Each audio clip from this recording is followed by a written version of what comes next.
All right, everybody, welcome back to another episode of the FearCast. This is the podcast dedicated to OCD and anxiety spectrum disorders, and getting your life back. I'm your host, Kevin Foss. Thank you all so much for joining me today. I'm a licensed therapist specializing in OCD. I should probably add that part. Thank you all again. So this is a question and answer based podcast. Today I'm going to be answering a question from the archives. So somebody sent this question in, and I was lucky enough to have Kelley Franke jump on with us to talk about this question, to help answer this. If you would like your question answered on a future episode, go over to FearCastPodcast.com. You can click on the submit a question link. You can send me an audio question, which goes to the top of the list. You can do that over at Instagram. I am FearCast Podcast over there. I post silly things every now and again. And or you can record your audio question and email it directly to me at questions@fearcastpodcast.com. So lots of different ways to get a hold of me. All right, so I'm really looking forward to this conversation with Kelley. I have not had it yet, just doing all of this pre-recording and all that stuff in advance, so I can just focus on that conversation with her. But Kelley is a recurring person on this podcast. She's shown up a couple of times. Let me just tell you a little bit about her, so we don't waste a whole bunch of time, and then we'll just jump into that conversation with her. So. Well, let me just tell you, we'll just read her bio right here. So it says, Kelley Franke is a licensed marriage and family therapist specializing in mindfulness-based CBT with a focus on exposure and response prevention in adults, adolescents, and children suffering with OCD and other obsessive-compulsive spectrum disorders. Kelley's lived experience with OCD and anxiety and is especially passionate about working with postpartum and perinatal OCD. Kelley completed her master's in clinical psychology from Pepperdine University. During her graduate program, she worked as a behavioral assistant at the OCD Center of Los Angeles, where she then completed her internship and received her clinical specialized training. Additionally, she's received training in dialectical behavioral therapy from Behavioral Tech Research through the Lanahan Institute. Kelley is also the co-host of Purely OCD, a podcast on all things OCD. All right, so without further ado, without my further yammering, here is my conversation with Kelley Franke. Hey, Kelley Franke, thank you so much for joining me for the podcast today. Thank you for having me. So glad you could join for today. I'm going to try to transition into this as professionally as possible because we spent probably half the time just goofing off, but that's very atypical for us when we talk.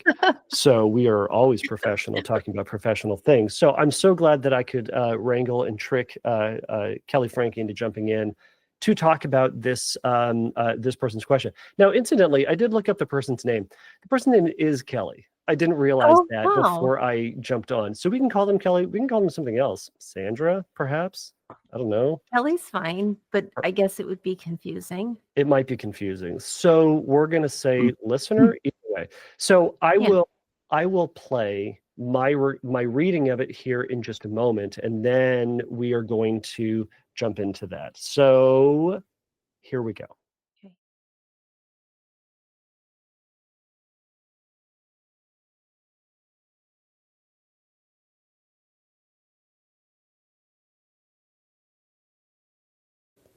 I'm in my late 30s and have had OCD ever since I can remember. My son is almost 4 years old and I love him more than anything. I had an easy, relatively anxiety-free pregnancy and postpartum period. However, I found the toddler years very challenging and over the last year or so have had a really hard time with parenting and feeling an extreme burnout and exhaustion. The whole COVID situation and a false alarm with a potentially life-threatening medical condition and suggesting I might not be able to have a second child that turned out to be nothing didn't help. I always wanted to have another child. During COVID and my health scare, I was heartbroken and terrified that either one of those problems would prevent me from having another child. But now I find myself seriously questioning if that is what I really want. My OCD has latched onto this with major rumination. What if questions and paradoxical scenarios at pretty much every moment of the day. adding more pressure to the fact that I'm not exactly at an age where I can afford to, quote, wait and see if my feelings change, and I suddenly have an epiphany that I either do or do not want to have more children. How do parents with OCD cope with the intense ambivalence that comes with parenting? On the one hand, I dearly love my son and wouldn't change a thing. Other days, I feel so tired and burnt out from tantrums, lack of sleep, and also working full time that I can't imagine having another child. My son is definitely challenging. I love him so much, but there are days when I'm exhausted to the core, where I lose my temper and feel utterly burnt out. There are other days when I really want to have another baby and feel like I can do it. And then there's the background pressure of knowing I don't have lots of time from a biological perspective to ruminate about this forever and ever. I guess my question is, how do you identify what you really want? I could just throw in the towel and say I'm done with having kids, but there's something inside of me that truly feels scared and heartbroken at the thought of not having another. How does someone with OCD approach this when there are genuine feelings of ambivalence there? I think this is a question that a lot of parents face, but it seems uniquely difficult for someone with OCD. I tried ERP with a therapist about 2 to 3 months earlier this year, mostly imaginal exposures and scripting, but I didn't find it helpful. So I'm excited to try inference-based cognitive behavioral therapy. Kelley Franke, thank you so much again. I especially like jump on, and Kelley or Sandra, whoever were the listener, the trouble with imaginal exposures. Yes. In thank you for sending in this question. And I think this is a question that a lot of that I've absolutely worked with someone who has a similar question. Someone who has OCD, has a kid, is considering having another kid, and is just wrestling with what it's like not only to have OCD, to have a kid, and then to have OCD and a kid at the same time, and just all that comes with that. And I would love to hear what the Kelley Franke, the Great and Powerful, what her thoughts are on these things. Well, I want to hear your thoughts as well, but I think it's an excellent question. I guess I'd like to start, I think, mostly with the rumination aspect of this, because if we're looking at it as through the OCD lens, is that the compulsions or the issues, right? And so per the listener questioner's comment is that they are spending almost every moment, I forgot the exact language, ruminating, right, over this. And they had tried imaginal stories, etc.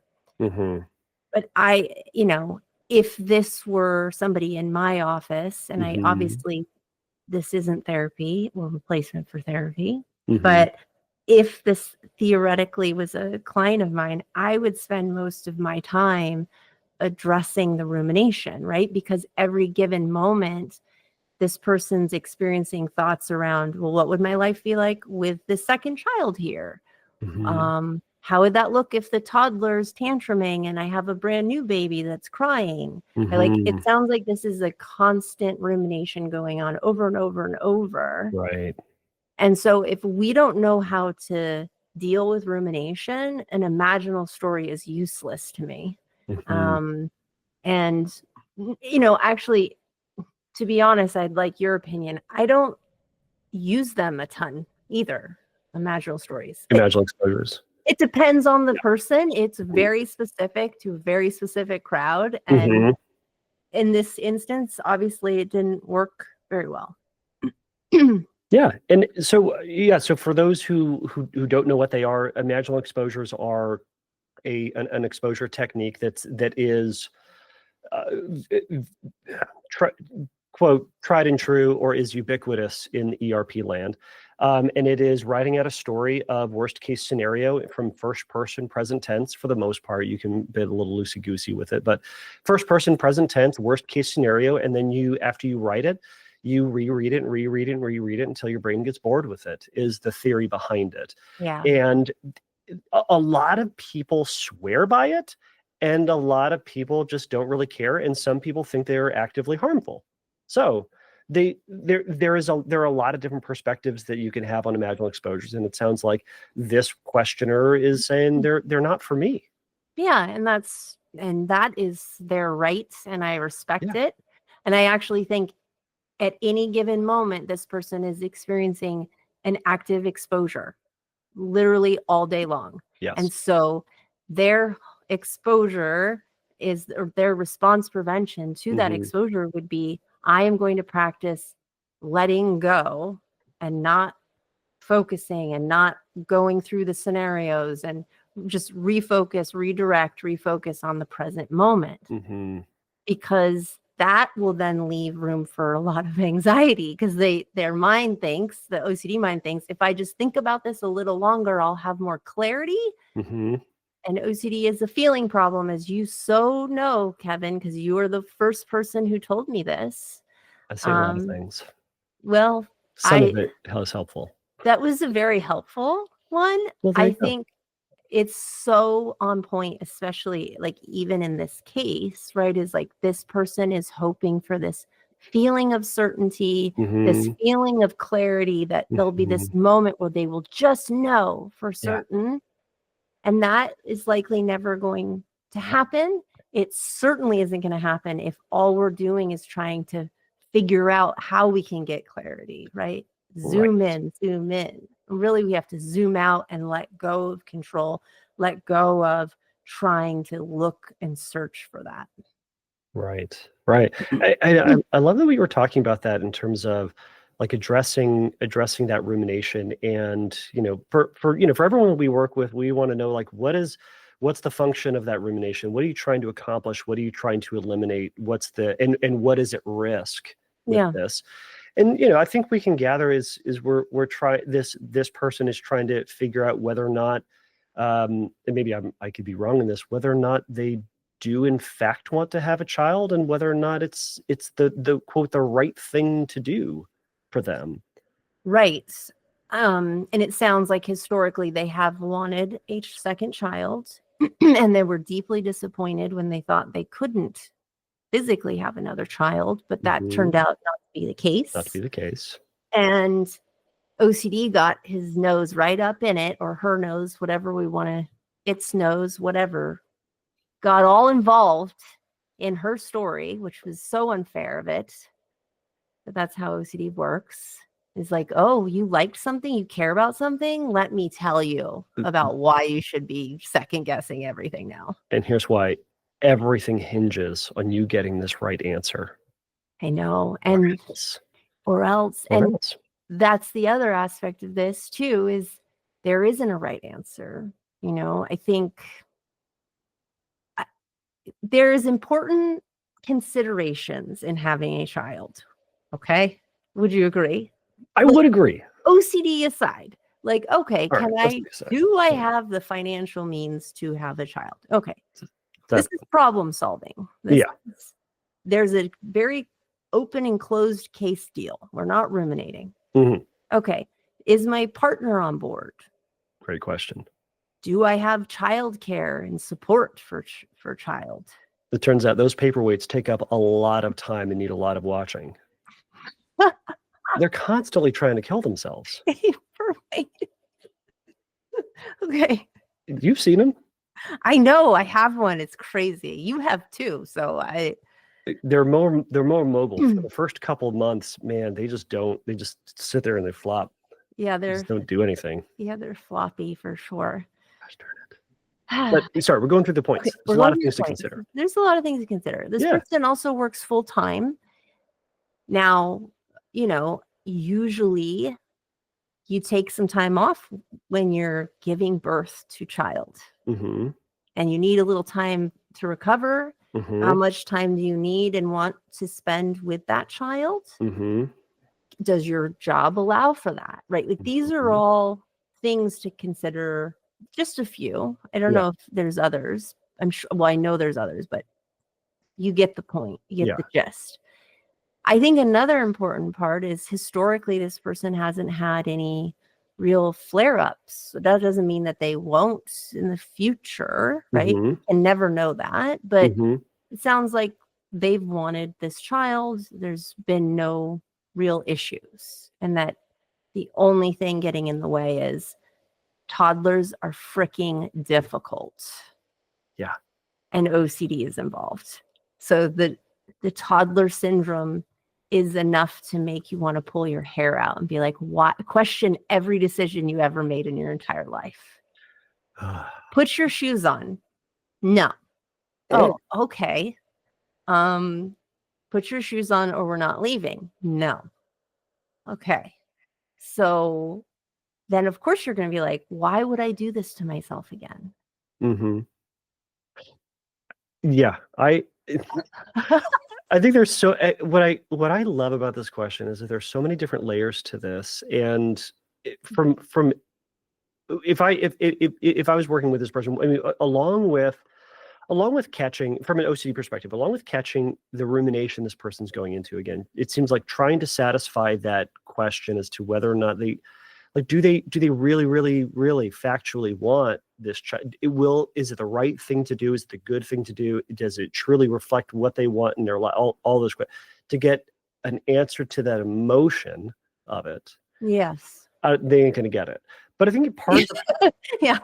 They're not really stuck though on that one. Yes. Yeah, they're not going to get what OCD is promising, which is if you just think about this enough and write, you'll get to that answer, so you'll know which direction to go.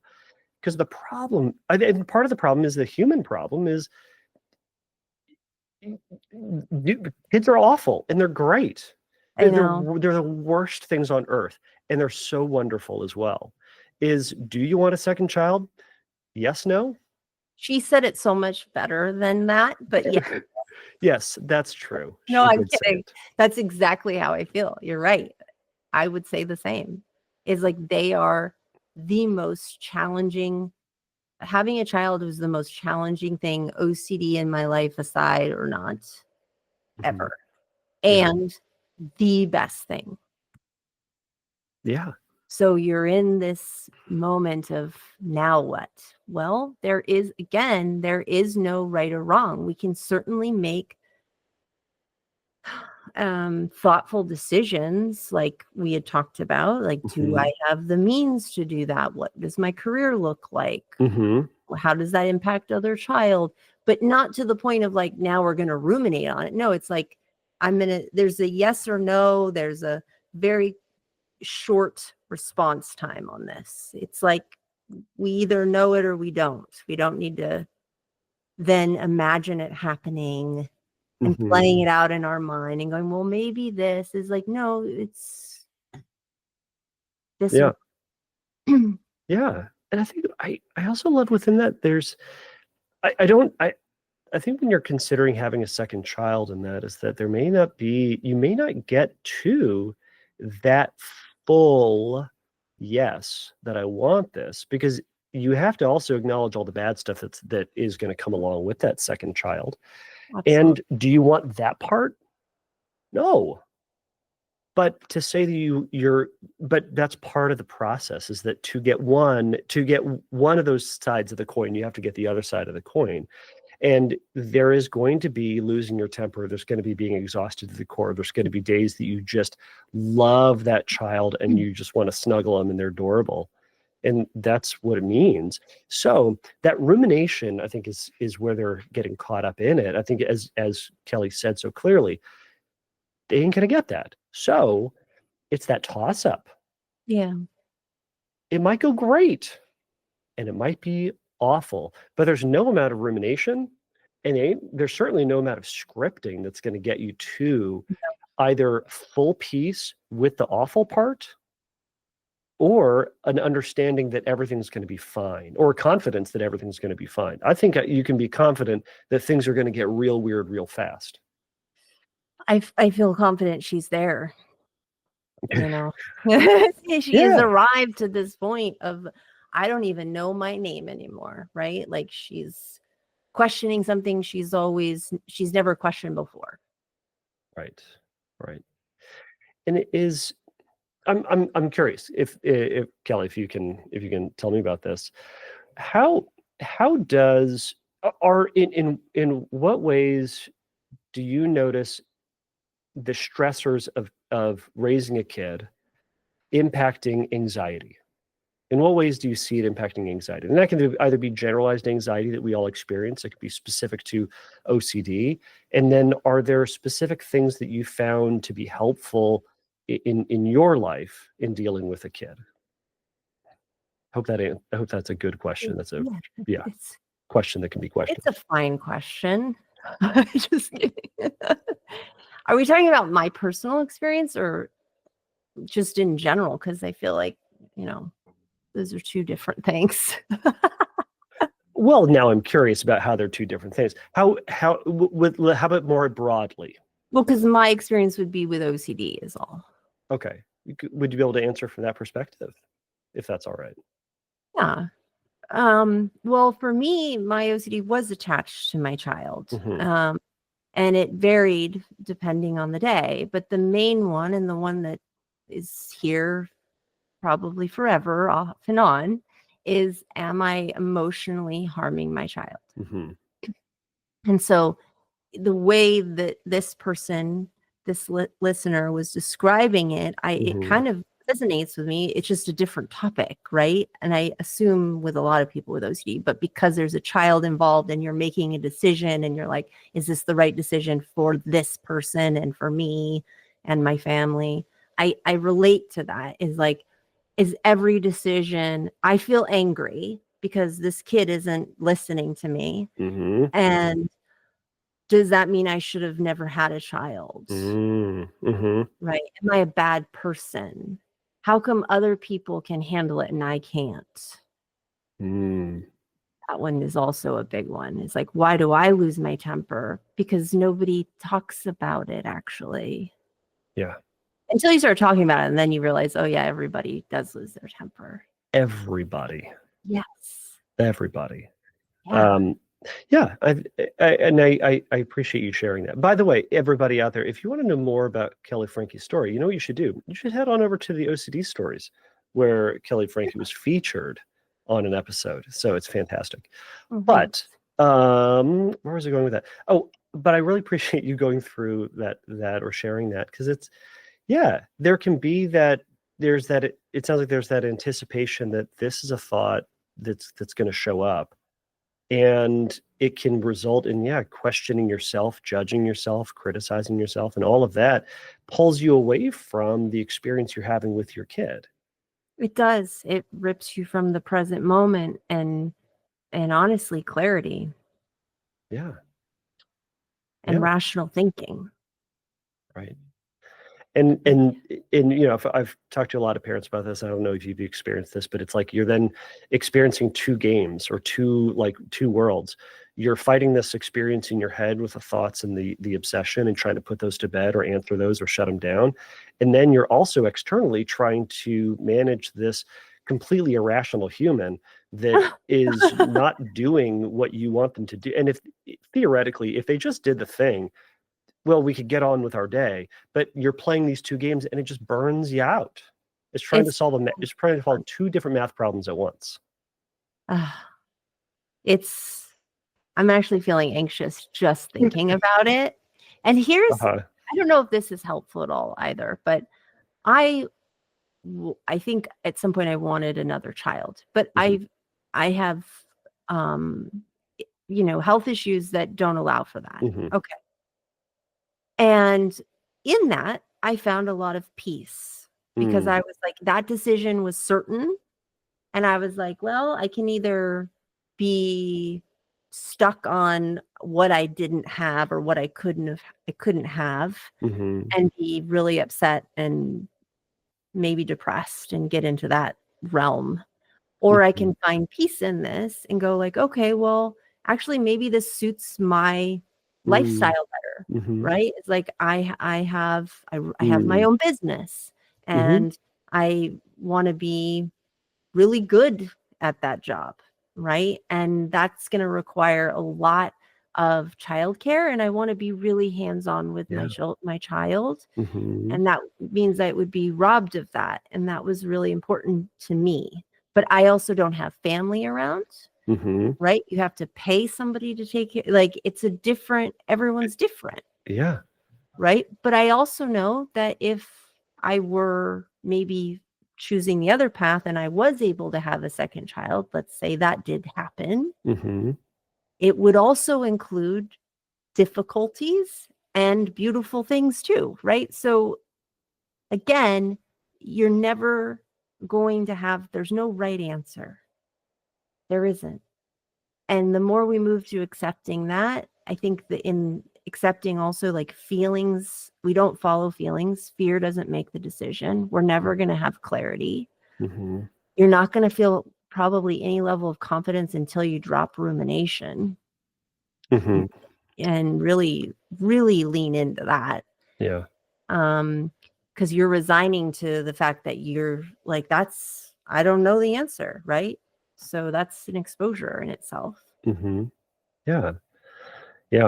And what I love and what you said in that is a very present-based approach to it, and letting go of potentials and theoreticals and what could have beens, and instead refocusing on what is. Yeah. What is your child and the life that you can have and the experiences that you can have with that child.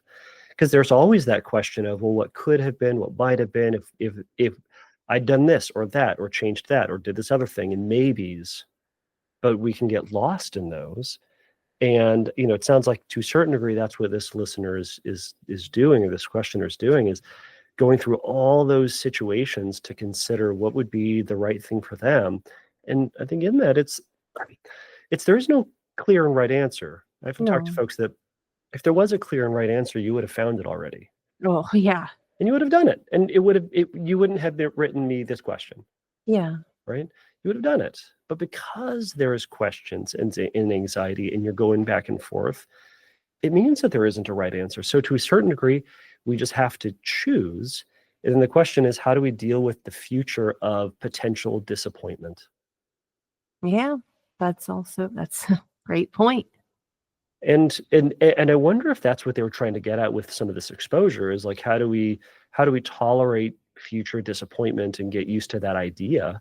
Perhaps. And, I don't know exactly what they were talking about for their exposures or what they were doing with it, but it's one, you could say this is the best decision that it could have made, is to just have the one. Right. I think you can find peace in either. Yeah. Because we noticed this weird experience when we brought that second kid home.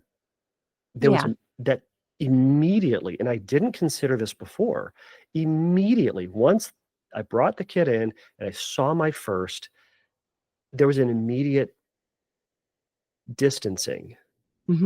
It was, I cannot give my first all the attention and affection and love that I had done for 2 years by then. Yeah, I know. And she noticed. I know. See, that would have messed me up so bad because of my OCD. And I don't have OCD, and it messes me up. I know.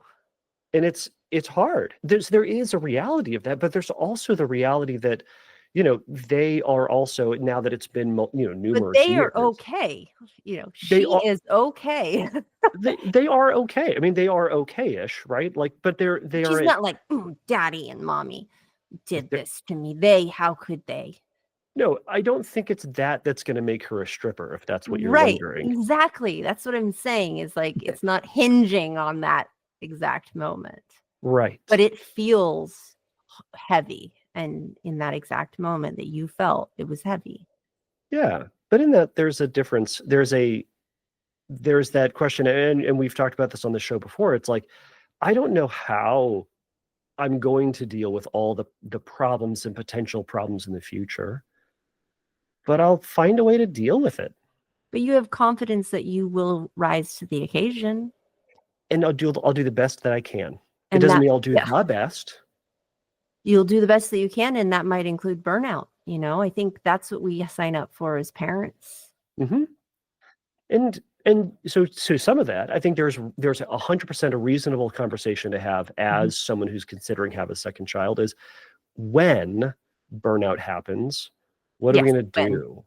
right? Yeah. What kind of support do we have? Does my Yeah. job allow me to maybe take time off in those moments? I think those are important problem solving questions that can help determine that. But if we're looking for clarity or a feeling to make the decision, you're already making the decision by not making the decision, which is you're not having a child currently. Right. Yeah. Right. And, I think to that, I don't know how much you can speak to the ICBT part where they're really jazzed on that. People say that, right? Yeah, jazz. I use it all the time, but maybe we're really old. Okay. No, it is the kids who are out of touch. The Telling yourself that. I do. Okay. You know what? Here's the fun part though. If I say it enough, my oldest will say it. She says bruh. I know. That one kills me. I'm like, do not say that around me. I can't. I've tried to do this when I leave the room. I'll say deuces, and my wife goes, "Don't do that. Please don't do that." Because I support her. You're all right. Both of you are correct. I might text her right now. And I just want to know what silly things I can get my child to say. So, and that is what will make her a stripper. But going back to this, I think the work that you might do from an ICBT perspective is looking at like what are the thoughts and the considerations and the stories and the possibilities that are leading to this feared story that you're having, and how can you break that down into figuring out what's concocting this feared narrative, so that you can see that feared narrative, likely speaking, in kind of what you and I have been talking about, it has nothing to do with her reality and the truthfulness of her now or in her future. The reality is something that is completely unknown, but OCD, through a combination of associations and stories and possibilities and movies, and that friend that thing that their friend said that one time, leads her to say, oh my gosh, this terrible thing is going to happen. That terrible thing might happen, but right now it's a story. So let's stay here in the moment and wait until the future, until we see whether or not it is going to happen. And then we'll deal with it. Absolutely. And I'm sure Carl Robbins, who probably listens to every single one of these episodes, is just sitting there going, you got it wrong. I don't know what he's doing.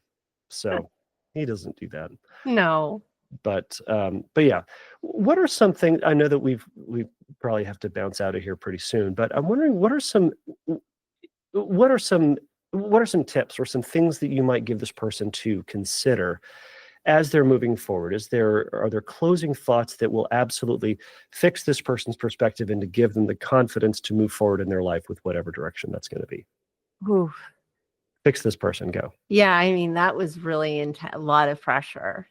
If you had a billboard. No, stop, Stu. Okay, sorry. Okay.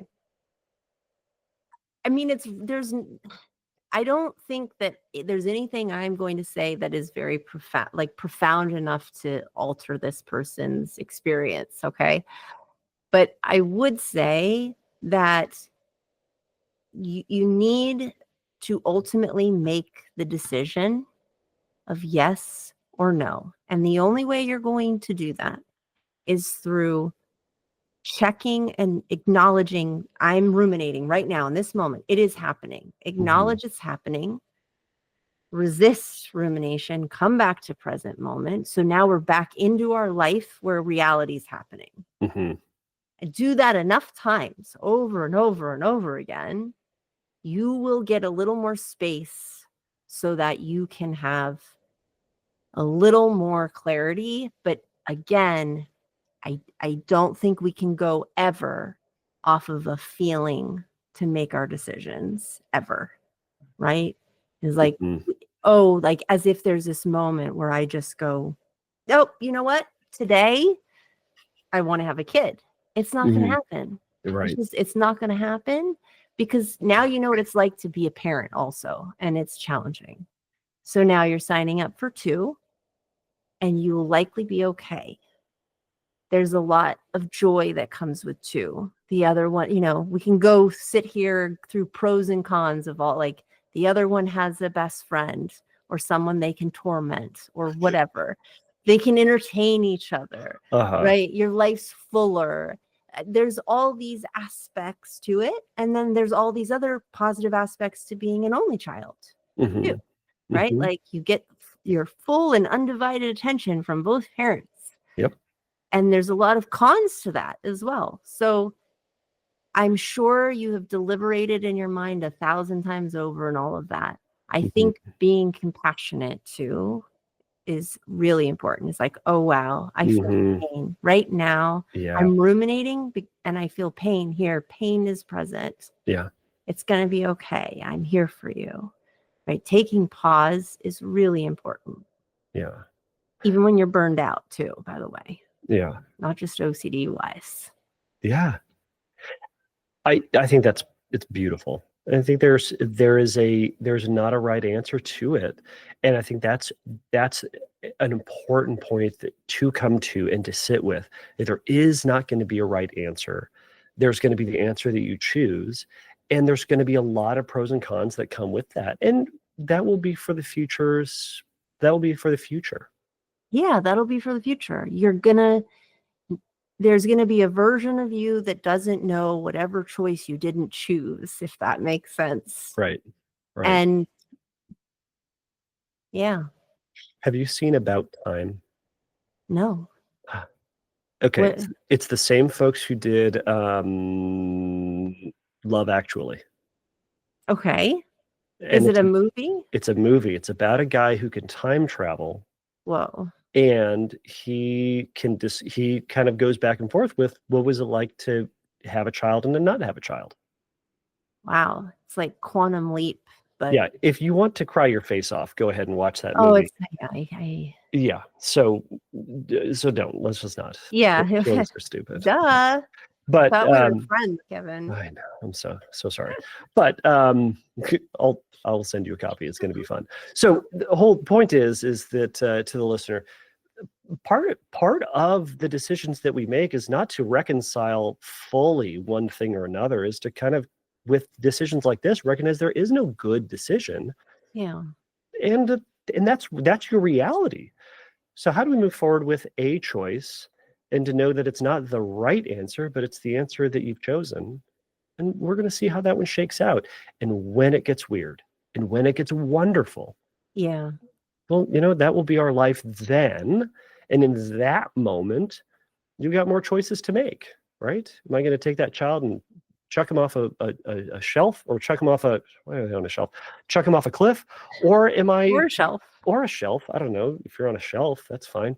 But if you're like, are you going to do that? Or are you going to practice patience and kindness and self-care and all the things that you would want to be, all the things that reflect your values?